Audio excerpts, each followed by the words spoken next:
Hi and अस्सलाम वालेकुम dear friends and students, this is Adil Azaz Ahmad once again आप लोगों की खिदमत में हाजिर हूँ। Dear students, आज के लेक्चर में हम बहुत ही सिंपल और आसान सा और बहुत इंटरेस्टिंग टॉपिक आप लोगों के साथ शेयर कर रहा है। Dear students, आज के शॉर्ट लेक्चर में हम किंगडम एनिमलिया का लेक्चर नंबर 15 रिकॉर्ड करते हैं जो क्लास रेप्टिलिया है। बहुत ही सिंपल है, बहुत आसान है, बहुत इंटरेस्टिंग है। सिर्फ आप लोग देखते रहे, सुनते रहे, सारे सब कुछ क्लियर हो जाएगा। इस लेक्चर में हम रेप्टिलिया का इंट्रोडक्शन, उसकी मुख्तलिफ सी जनरल कैरेक्टर्स, इंपॉर्टेंट कैरेक्टर्स और उसका डायग्राम, हिस्ट्री एंड एवोल्यूशनरी जो एवोल्यूशन लाइंस हैं वो आप लोगों के साथ शेयर करें। अगर आप वाकई आप लोग चाहते हैं कि इस टॉपिक को क्लियर करें तो हमारे साथ लास्ट तक रहे। आई होप आप लोगों को बहुत कुछ सीखने को मिलेगा।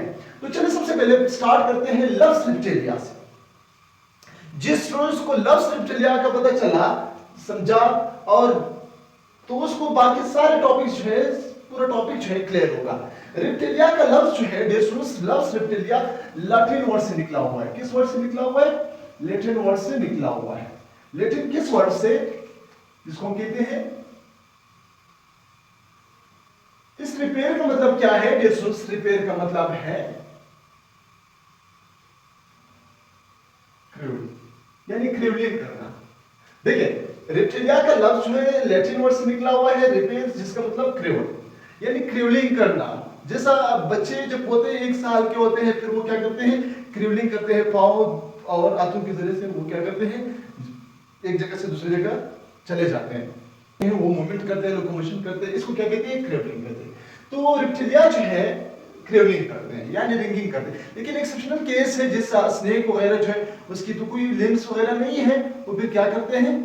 वो एक्सेप्शनल केस है। लेकिन इसका मतलब यही है कि क्रिवलिंग करना। डियर स्टूडेंट्स, बहुत ही सिंपल है, बहुत आसान है। इंट्रोडक्शन की तरफ आते हैं। डियर स्टूडेंट्स, टेट्रापोड्स है यानी इसकी 4 पांव होते हैं। वर्टिब्रेट्स है विद ड्राई स्किन, इसका खुश्क स्किन है, स्केली स्किन है और इसके ऊपर स्केल्स मौजूद है, स्ट्रक्चर मौजूद है। स्किन के ऊपर एक सख्त और स्ट्रक्चर भी मौजूद है। कोल्ड ब्लडेड है, इसको पिक्युलोथर्म्स भी कहा जाता है। कोल्ड ब्लडेड है यानी अपना होम्योस्टेसिस मेंटेन नहीं कर सकते हैं। पिक्युलोथर्म्स भी इसको कहा जा सकता है। ये एनवायरनमेंट के साथ अपना टेंपरेचर, अगर एनवायरनमेंट टेंपरेचर बढ़ गया तो इसकी बॉडी का टेंपरेचर भी बढ़ता है। अगर एनवायरनमेंट में टेंपरेचर कम हुआ तो इसकी बॉडी के अंदर भी टेंपरेचर कम होगा। तो ये क्या है? पिक्युलोथर्म्स भी कहा जाता है, कोल्ड ब्लडेड है। तो ये इस तरह सर्दी में फिर ये चुप जाते हैं ये animals. Found in worm areas, mostly कहां पे रहते हैं? वर्म एरियाज में रहते हैं, क्योंकि ये होम्योस्टेसिस नहीं कर सकते हैं, तो इसलिए वर्म एरिया में अक्सर रहते हैं। 10,000 स्पीशीज अभी तक रिकॉर्ड हुआ है। फर्स्ट सक्सेसफुल टेस्टेरल ग्रुप है, ये सबसे जो टेस्टेरल ग्रुप है सक्सेसफुल वो रेप्टिलिया है। अब कैरेक्टर्स की तरफ आते हैं। डिस्टेंस बहुत ही सिंपल है, आप लोग नोट करते रहे। एपिथेट कहां पे? Land and some are aquatic. कुछ जो है लैंड में मौजूद होते हैं, खुश्की में, और कुछ जो है पानी में रहते हैं। कोलिका use as a respiratory organ, कोलिका जो है यूज कर रहा है रेस्पिरेटरी ऑर्गन की तरह। अब कोलिका क्या है? ये ज्वाइंट रीजन है जहां पे इंटेस्टाइनल ओपनिंग भी होगा, वहां पे रिप्रोडक्टिव ओपनिंग एंड एलिमेंट्री का जो ओपनिंग है, ये सारे एक साथ मौजूद है एक खास जगह को क्या कहते हैं? इस तरफ जो इंटेस्टाइन आ रहा है, इस तरफ रिप्रोडक्टिव ट्रैक है, इस तरफ जो डाइजेस्टिव ट्रैक, ये पूरी ट्रैक को जो है एक साथ यहाँ पे जो ओपन हुआ है इस जगह को कोलिका कहते हैं। कोलिका यूज कर रहा है for respiratory, as a respiratory organ. Skin जो है ड्राई है, खुश्क स्किन है, नॉन ग्लैंडुलर है, ग्लैंड्स वगैरह इस पर मौजूद नहीं है। स्केली स्किन है, इसके ऊपर स्केल्स मौजूद है। लिजर्ड्स एंड स्नेक्स का जो है वो स्केली, थोड़ा सा जो है नरम स्केल्स मौजूद है इसके ऊपर। लेकिन अगर हम बात करें टॉर्टोइस एंड क्रोकोडाइल का जो है वो क्या है? बोनी प्लेट्स वगैरह जो थोड़ा सा सख्त स्ट्रक्चर है, उसके अंदर प्लेट्स, किचवे को अगर आप देखें तो उसका स्ट्रक्चर जो है प्लेटी बोनी स्केल्स मौजूद है। लेकिन लिजर्ड स्नेक का जो है थोड़ा सा स्केल्स नरम है। मॉर्फोलॉजी बेस्ड रूल्स, 8 इसका निक है, ट्रंक है, एंड टेल मौजूद है। इसका मतलब ये है कि इसका बॉडी डिवाइड बाय एक, ये रीजन 8 है, ये निक है, निक भी इसका मौजूद है, ये ट्रंक है और ये 4 रीजन इसके अंदर मौजूद है, 8 निक, ट्रंक एंड टेल मौजूद है। स्केल्स आर एपिडर्मल है, डिस्टेंस इसका स्किन जो है एपिडर्मल है, शीट स्किन कर सकते हैं। ये वक्त के साथ जब ये ग्रोथ करता है, बढ़ता है, तो वक्त के साथ साल के अंदर क्या करते हैं? अपना स्किन भी उतार देते हैं, सही है, उसको कहते हैं स्किन कैस्ट भी कहा जाता है। जैसे सांप वगैरह जो है अपना स्किन उतार देते हैं जब वो ग्रोथ करते हैं।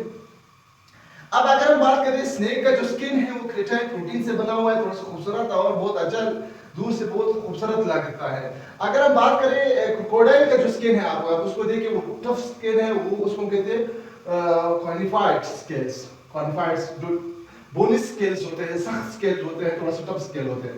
रिस्पिरेशन लंग्स है को निकाल के जरिए से कर रहा है। सर्कुलेशन इसका क्लोज सर्कुलेटरी सिस्टम है, रेड ब्लड सेल इसके अंदर मौजूद है।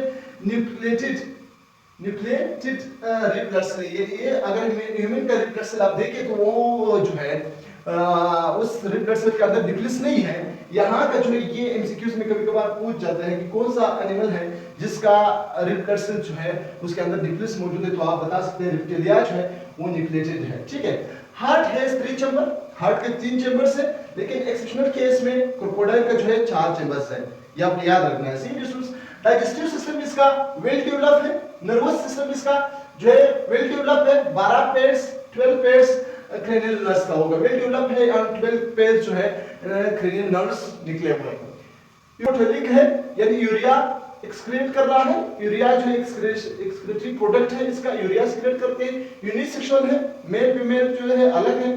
फर्टिलाइजेशन इंटरनल है डिस्टेंस, और डू नॉट नीड वाटर, और फर्टिलाइजेशन के लिए वाटर की जरूरत नहीं है। डायरेक्ट डेवलपमेंट है, और ओवियोपेरस है, अंडे देते हैं, हैव शेल्स एंड यॉक सेक, यानी जो अंडा है उसके ऊपर शेल मौजूद होगा, और यॉक यानी जो जर्दी वगैरह है जो खुराक है एम्ब्रियो के लिए वो मौजूद है। इम्यूनॉइड्स है, इम्यूनॉइड्स क्यों कहा जाता है, मैंने कहा एम्ब्रियोनिक स्टेज में वहां पे एक के अंदर जो एम्ब्रियो है उसके ऊपर 3 प्रोटेक्टिव लेयर्स है। एक लेयर का नाम है इम्यूनोन, इसके अंदर इम्यूनोन मौजूद है एम्ब्रियोनिक स्टेज में, इसलिए इसको कहते हैं इम्यूनॉइड्स। और इम्यूनोन membrane present in embryonic stage, ये भी आपको अपेंडिजेस यानी लिग्स वगैरह जो है लिग्स वगैरह जो है इसके अंदर मौजूद है। फिंटाइल डिक्टाइल का क्या मतलब है, यानी जो फिंगर्स होते हैं, ये फिंगर्स 5 होते हैं, ठीक, फिंगर्स 5 फिंगर्स वाले होते हैं। फिंटाइल डिक्टाइल टेट्रापोड 4 पांव वाले हैं, 2 आगे हैं 2 पीछे हैं। और सम रेप्टाइल्स आर लिस होगा, कुछ रेप्टाइल्स हैं जिसमें कोई लिस नहीं है। और यहाँ पे अगर हम बात करते हैं एलेंट्राइस जो है एक एम्ब्रियोनिक के अंदर एक स्ट्रक्चर है जो वेस्ट मटेरियल सीक्रेट करते हैं, जिसमें थोरेसिक ब्रीथिंग करते हैं। ये सारे फीचर्स बता रहा हूँ, आपने कंफ्यूज नहीं होना है। हिबिटेट बता दिया कि कहाँ रहते हैं, स्किन बता दिया कि ड्राई नॉन ब्लड डोनर है, स्किन है, लिजर्ड्स का जो है नरम है, और लिजर्ड्स और स्नेक के थोड़ा सा नरम है, और बोनी प्लेट्स जो रखते हैं वो टोरेटोइड्स एंड क्रोकोडाइल का जो थोड़ा सा सख्त स्ट्रक्चर है। मॉर्फोलॉजी बता दिया, 8 निक ट्रंक एंड टिल मौजूद है, 4 रीजन 8 निक ट्रंक टिल मौजूद है। इसके अंदर एपिडर्मल स्केल्स मौजूद हैं जो वक्त के साथ क्या करते हैं और निकाल देते हैं, फेंक देते हैं, फिर दूसरा जो है स्केल्स उसके ऊपर आ जाते हैं, स्नेक वगैरह फेंकते हैं।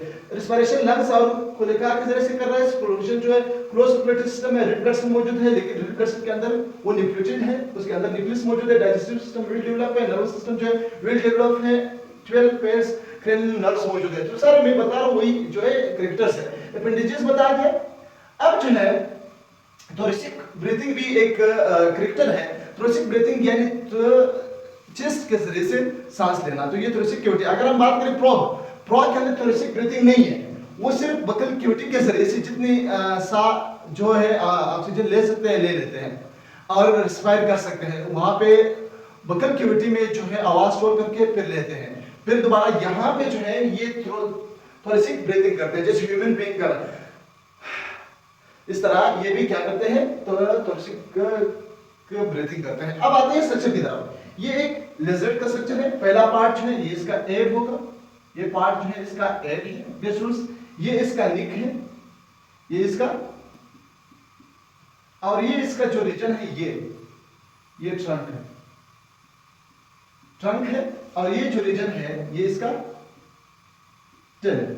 अब हम बात करते हैं इसका जो है आई भी मौजूद है, वेल डेवलप है, आईलेड इसके ऊपर मौजूद है, ये आंख बंद भी कर सकते हैं। नोस्ट्रिल्स मौजूद है, यहाँ पे नोस्ट्रिल्स मौजूद है, ये माउथ है इसके अंदर, और यहाँ पे माउथ के अंदर टीथ भी मौजूद है, जबान जो टॉन्ग भी मौजूद है, जबान जो खुराक क्या करते हैं सक कर सकते हैं, चीजों को पकड़ सकते हैं। और साथ साथ भी यहाँ पे 4 लिम्स मौजूद है, ये 4 लिम्स है,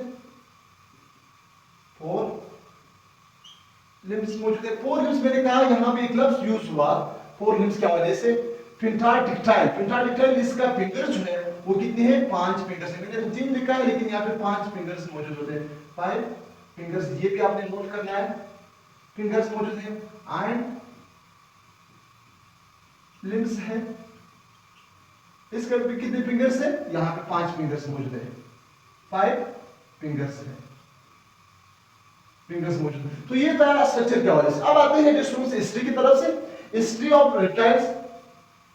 आपको कुछ पेरियड्स बता रहा हूं, वो पेरियड्स आपने याद करना है। जैसा मेसोजोइक पेरियड है, ये कौन सा पेरियड है, किस टाइम 225 मिलियन ईयर से लेकर 65 यानी 65 मिलियन ईयर्स के दरमियान जो ड्यूरेशन है, 225 मिलियन और 65 मिलियन ईयर्स के दरमियान जो ड्यूरेशन है, इस ड्यूरेशन को क्या कहते हैं, मेसोजोइक पीरियड कहते हैं। इस पीरियड में उस टाइम ये जियोलॉजिकल टाइम स्केल है, जियोलॉजिकल टाइम है, इस टाइम में डायनासोर्स मौजूद थे, ठीक है। फिर क्या हुआ, वो जो है खत्म हो गए, वो जो क्या हुआ, डायनासोर जो है खत्म हो गए। टुडे ओनली फॉसिल्स रिकॉर्ड है, और यहाँ पे आज का जो है सिर्फ डायनासोर का जो है वो फॉसिल्स वगैरह मौजूद होते हैं।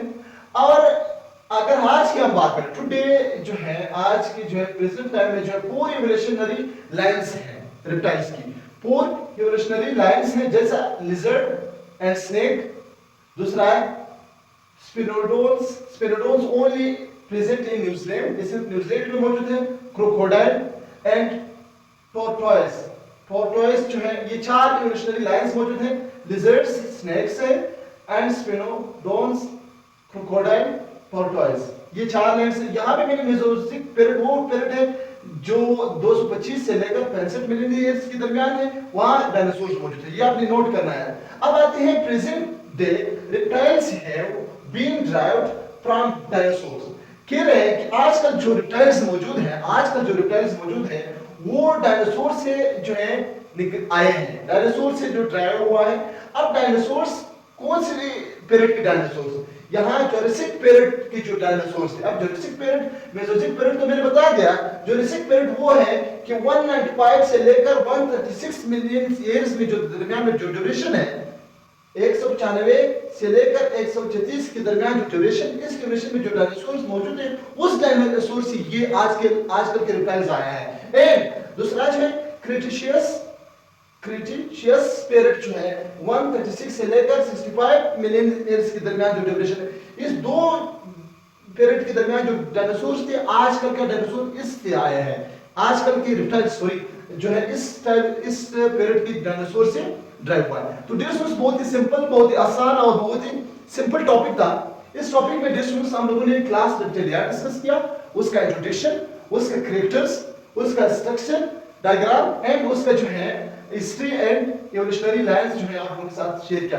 तो डिस्टेंस किस्मती से लाइट भी चला गया, यही सिस्टम है, जब मैं तैयार हो जाता हूँ फिर लाइट नहीं है, जब लाइट हो तो फिर मैं तैयार नहीं होता हूँ, मैं पारी नहीं होता हूँ। तो ये आप लोगों की किस्मत है। दुआ करें कि अल्लाह ताला में थोड़ा सा डेवलप सिस्टम दे, अच्छा सिस्टम दे, फिर लाइट नहीं जाएगा।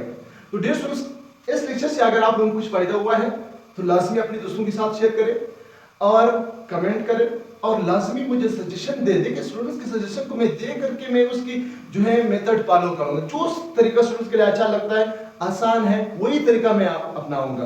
तो आप लोग मुझे सजेशन दे सकते हैं, यहाँ पे जाकर जो डिस्क्रिप्शन है उसमें मेरा जो है कांटेक्ट नंबर भी है, अगर वहां पे आप लोग मेरे साथ रब्ता कर सकते हैं, वहां पे भी रब्ता कर सकते हैं आप लोग, और जो है कमेंट करें, लाइक करें, और लास्ट में अपनी खास दुआओं में अदिल एजाज अहमद को हमेशा याद रखें। अल्लाह।